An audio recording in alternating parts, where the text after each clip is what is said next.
Capítulo 28. Previsão do tempo para hoje, totalmente congelado. Meu coração troveja no peito. Como assim você criou o elo? Era isso que havia de errado com ele, interrompe Hudson com uma expressão de horror invadindo o seu olhar. Eu sabia que aquilo não estava certo. Aquele cordão verde e preto trançado, Ele balança a cabeça como se quisesse desanuviá-la. Nunca imaginei que fosse estranho, simplesmente porque não devia ter existido. A carniceira dá de ombros. Deveria ou não deveria? Não são conceitos dos quais as pessoas que têm poder tendem a pensar muito. Bem, elas precisam começar a pensar então. Eu digo a ela conforme a dor, o medo e a tristeza das últimas semanas se acumulam dentro de mim, até eu ter a sensação de que vou ser rasgada em vários pedaços. Não haja assim, Gracie. Desta vez, quando ela sorri, consigo ver as pontas afiadas das suas presas. Você tem poderes consideráveis, assim como o seu. Ela faz um gesto carregado de desprezo. Com sorte. Está querendo dizer que nunca os usou para beneficiar as pessoas de quem gosta. E como você acha que beneficiou alguém nessa maldita situação? Irrita-se Hudson. Você só conseguiu foder com a vida de todo mundo. O sotaque dele se torna tão arrastado que a palavra fuder soa como se fosse algo completamente diferente. Eu não estava falando com você, retruca ela em uma voz mais fria do que todo o gelo ao nosso redor. Bem, mas eu estava definitivamente falando com você. Que tipo de monstro decide brincar de Deus com a vida de 4 pessoas? 4? Interrompo confusa. Ele está tão concentrado encarando a carniceira que nem me dispensa um olhar e continua falando diretamente com ela. Será que você chegou a pensar que Jackson tem uma consorte de verdade em algum lugar do mundo? Alguém que ele jamais procuraria porque já era o consorte de Gracie? Aquelas palavras afundam como pedradas no ar à nossa volta. Por alguns momentos eu me esqueço de como se respira, de como se pensa, de como se existe. Meu Deus, isso não pode estar acontecendo. Meu Deus. Pela primeira vez, a carniceira parece furiosa. Cólera pura e escaldante emana dela enquanto a vampira aponta um dedo para Hudson. Está preocupado com a consorte imaginária de Jackson? Pergunta ela. Ou só está preocupado consigo mesmo? Este é o problema com as pessoas que abusam do próprio poder, rosna ele. Não gostam de pensar nas atitudes que tomaram e não suportam quando alguém lhes esfrega isso na cara. Não acha que está agindo como um falso moralista, considerando que é filho de Cyrus Vega? Ela acusa, e agora suas presas estão à mostra, assim como as de Hudson. É por eu ser filho dele que reconheço o abuso de poder quando vejo, rebate ele, e o jeito que ergue as mãos me faz ponderar se ele está planejando estrangular a carniceira. Ela suspira e faz um gesto de desprezo na direção dele. Mas desta vez, Hudson fica paralisado, completamente paralisado, com a expressão de rosnado ainda no rosto, os olhos apertados e as mãos ainda erguidas. O que você fez? Exijo saber. E a acusação sai antes que eu consiga refletir melhor sobre o que estou fazendo. O que fez com ele? Ele está bem, garante a carniceira, mas não estaria se continuasse falando daquele jeito. Por isso, na realidade, eu lhe fiz um favor. Nem sei como deveria responder a isso. Assim, decido perguntar com bastante cuidado. E em algum momento você vai deixar que ele volte a se mover? É claro, ela fez uma careta. Não precisa duvidar de mim. A última coisa que eu quero é uma estátua de Hudson Vega entulhado na minha casa. Ele não é uma estátua, digo a ela. Ele é... Sei exatamente o que ele é, e já estou cansada disso. Ela aponta para a cadeira ao seu lado. Por outro lado, há algumas coisas que eu gostaria de conversar com você. Por que não vem se sentar aqui comigo? Acho que prefiro me sentar ao lado de ursos famintos do que sentar ao lado dela, agora ou em qualquer outro momento. Mas, pelo jeito, não tenho muita escolha. Além disso, ficar sentada onde estou agora não significa que estou mais segura, em especial se ela foi capaz de paralisar a Hudson apenas com um gesto. Não quero me arriscar a deixá-la irritada e ficar paralisada também. Assim, vou até a cadeira de balanço dele e me sento devagar. O que acha disso tudo, Gracie? Ela questiona assim que me sento. Não sei o que pensar. Fico encarando Hudson, preocupada com ele, querendo que ele volte a se mover. Será que é isso que Jackson, Macy e tio Finn sentiram quando passei todos aqueles meses aprisionada em pedra? Essa sensação de impotência e um medo capaz de engolir tudo. Ele só está paralisado há cerca de 3 minutos e meio e já estou com vontade de arrancar os cabelos. Não consigo nem imaginar como eles conseguiram aguentar isso por 3 meses e meio. Eu me lembro de ter visto meu elo entre consortes com Jackson. Lembro-me daquela noite na lavanderia, do cordão preto e verde que parecia tão diferente dos outros. Não percebi na época que havia algo de errado com o elo, mas pensando bem, ele não era parecido com nenhum outro cordão que tenho, especialmente agora que vi o elo com Woodson. Está falando sério, Gracie? Ela suspira quando menciono o elo com Woodson. Será que você não poderia ter feito uma escolha melhor?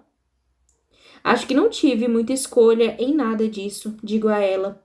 Parece que nenhuma das escolhas foi feita por mim. E o que sente em relação a isso? Sinto vontade de arrancar a cabeça de alguém. Novamente, as palavras saem pela minha boca antes que eu consiga censurá-las. Assim, nada me resta a não ser voltar um pouco atrás. Claro, não é da sua cabeça que estou falando, eu só... Nunca suavize o que você sente, Gracie. Torne-se dona dos seus sentimentos. Ela me aconselha. Use-os. Do jeito que você fez? Pergunto. A carniceira não responde na mesma hora. Em vez disso, ela me estuda, pelo que parece uma eternidade antes de suspirar. Quero lhe contar uma história. Está bem. Concordo, como se tivesse escolha. Ela começa antes de você nascer, conta a carniceira. Mas por ora, vamos nos concentrar num passado mais recente. Ela toma um longo gole do seu cálice e, em seguida, o coloca sobre a mesinha de centro diante de nós. Há 19 anos, uma irmandade de bruxas veio até aqui, no meio das piores nevascas que já castigaram o Alasca em quase 50 anos. Estavam aterrorizadas, desesperadas, preocupadas com o destino do seu grupo e do mundo, tanto do mundo humano quanto do paranormal. Ela contempla o fogo da lareira agora, e o olhar que estampa no rosto é o mais doloroso que já testemunhei. E o que elas queriam? Pergunto quando percebo que ela não continua com a história imediatamente. Queriam encontrar uma maneira de trazer as gárgulas de volta. Já fazia mais de 1000 anos que nenhuma gárgula nascia, quase todo esse tempo desde que alguma gárgula vazou pela terra. E sem o equilíbrio das gárgulas, o mundo paranormal estava saindo rapidamente do controle. A situação estava tão ruim que chegava a afetar o mundo humano, além de colocar todos nós em perigo, ou pelo menos foi isso que elas disseram. Mas havia outra gárgula viva, digo a ela, a fera imortal. Você descobriu o segredo, né? Ela sorri. Você é uma garota esperta. Consigo ouvir a voz dela na minha cabeça quando estou em perigo. Ele fala comigo. Ele fala com você? E com a mesma rapidez, a atenção da carniceira está em mim outra vez. Percebo que aquele estranho brilho verde em seus olhos retomou. E o que ele diz? Ele me dá avisos. Claro, ele não fala comigo o tempo todo, só quando estou em perigo, e me diz para não fazer alguma coisa ou não confiar em alguém. Ah, ele faz isso, então? Ela ergue uma sobrancelha. Você é uma garota de muita sorte, Gracie. Eu sei. Asseguro a ela, mesmo que não me sinta tão sortuda assim. Já faz um bom tempo que não sinto ter toda essa sorte. Várias bruxas e feiticeiros vieram com aquela irmandade, incluindo seu pai. Conversei com todos eles, inclusive com sua mãe. Ela não era uma bruxa, mas percebi que ela tinha alguma magia dentro de si, e soube instantaneamente que você desempenharia importância primordial para nós mais tarde. Por que sou uma gárgula? Indago, tentando fazer com que as palavras passem pelo aperto da minha garganta. Não sei se é por ela estar falando dos meus pais ou se é porque finalmente está me contando algo sobre meu passado, mesmo que isso me cause uma ligeira sensação de que ela está tentando me engrupir. Como se estivesse com uma daquelas cartomantes fajutas que dizem às pessoas exatamente o que elas querem escutar. Ela estala a língua quando a interrompo, mas prossegue mesmo assim. Por causa de quem você realmente é. Capítulo 29. Menos avó, mais grã-mestre. Fico esperando que ela diga mais, mas como isso não acontece, sussurro. Não sei o que isso quer dizer. O sorriso dela é plácido. Não se preocupe, você vai saber. Mas o que isso tem a ver com Jackson e com o meu elo? Concordei em ajudar as bruxas, mas pedi um favor em troca. Ela solta um longo suspiro. Sinto um calafrio percorrer meu corpo. Não estou entendendo que favor foi esse. Que essa criança que lhes prometi que viria, essa gárgula que eles queriam tão desesperadamente e que teria tanto poder nas mãos, seria a consorte do meu Jackson, se assim ela quisesse. Antes de encontrar o meu verdadeiro consorte, você quer dizer.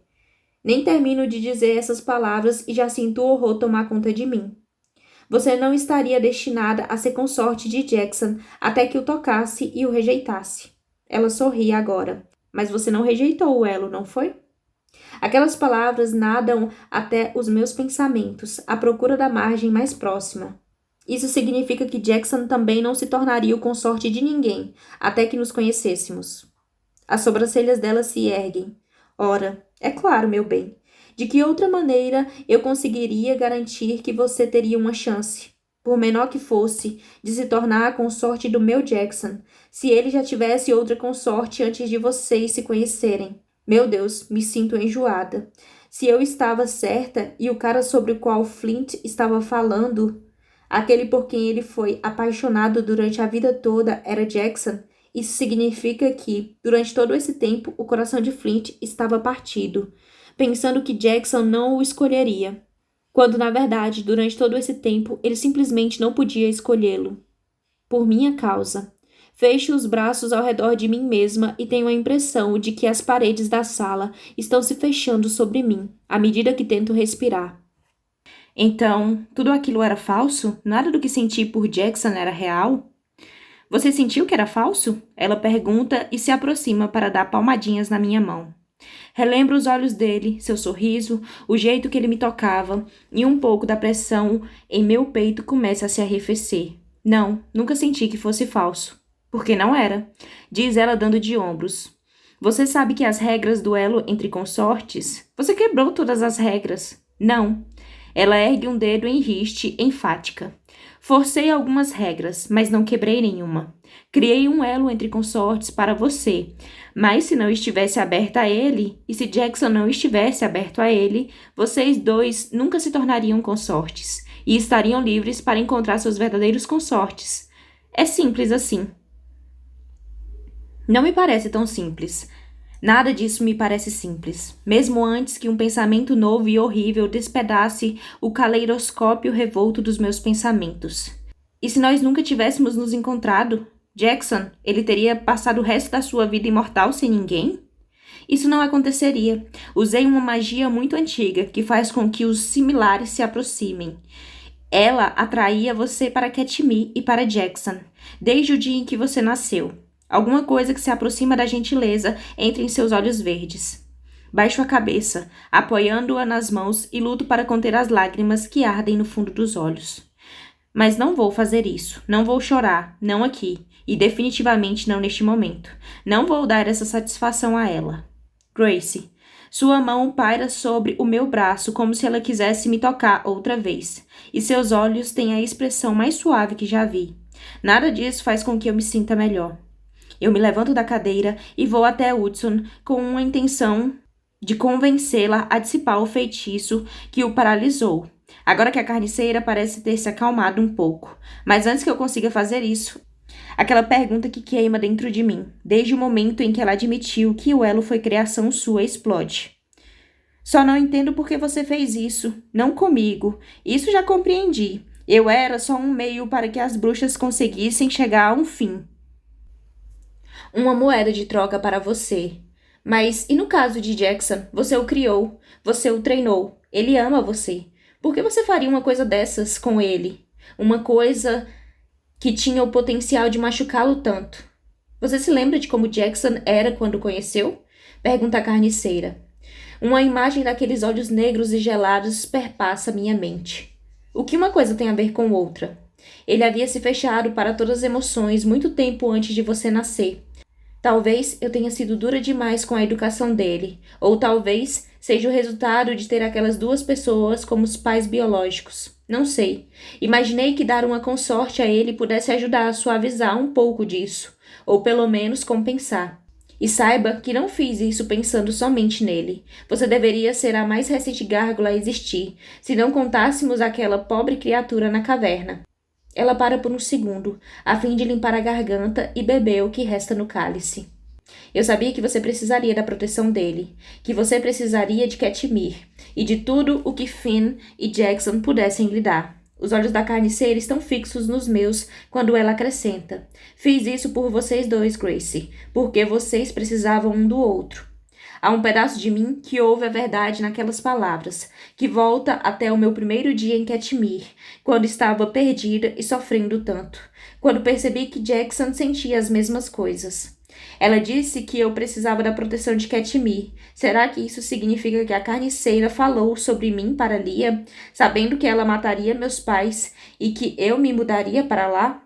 É uma suspeita terrível, e isso faz meu sangue ferver e a minha pele formigar, mas percebo que ela não precisaria fazer nada disso, porque a magia do nosso elo nos reuniria cedo ou tarde. Viro de costas e vejo Hudson, com o seu rosto perfeito congelado no tempo, e me pergunto, apenas por um segundo, se deveríamos mesmo ter nos tornado consortes. Se em um mundo diferente, onde vampiros milenares não fizessem tudo o que quisessem, nosso destino seria ficarmos juntos. Esfrego o peito no instante em que juro que consigo sentir uma nova rachadura se formando no meu coração, já tão furado e maltratado.